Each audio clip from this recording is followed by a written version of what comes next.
For today's video mga besh, magluluto tayo ng igado. So, nilagay ko na yung sibuyas and then yung bawang.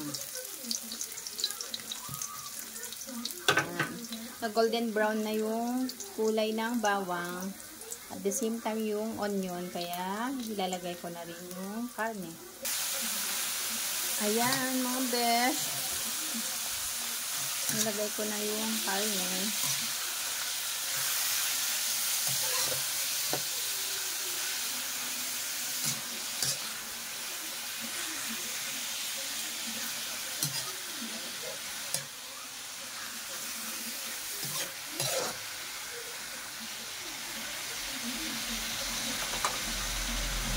So, ayan na besh. Nilagyan ko na siya ng toyo and then paminta with matching kanela. So, yan.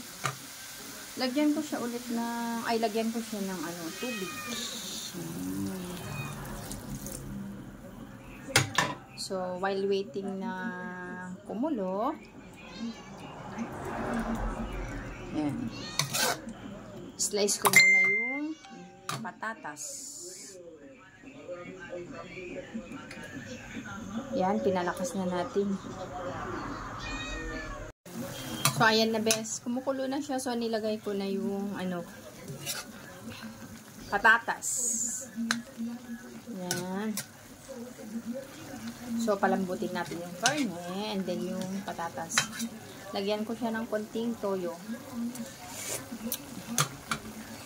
So, wala pa akong nilalagay. Hindi ko pa siya nilagyan ng, ng asin o magic sarap. Wala pa akong nilagay. So, ganyan muna. Pakuluin pa lang mabuti. Palambutin. Maya-maya, lalagyan na siya ng magic sarap. So, dagdagan ko lang siya ng toyo. Yan. Depende kung sa panlasa ninyo or depende kung gusto ninyo ayaw ninyo na maglagay ng toyo. So, okay lang. So, depende kasi sa kanya-kanyang lasa. Sa akin, pinagdagan ko lang siya ng toyo. So, ayan mga beshi, kumukulo pa lang siya. Ayan, oo. Kunti na yung kanyang tubig. So, lalagyan ko na siya ng magic sarap. Konting magic sarap lang.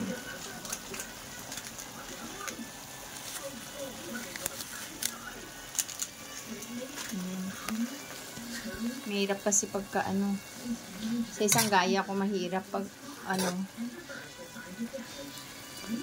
yung sobrang alat o kaya maalat yung timpla. So, dagdagan ko pa siya ng konting tubig.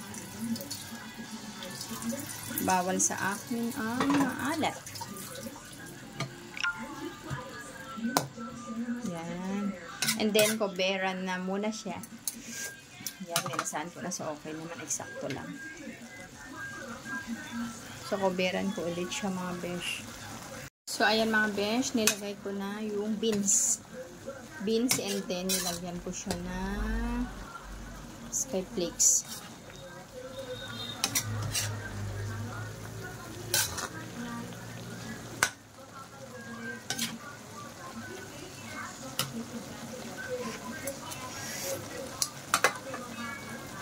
So, yummy. So,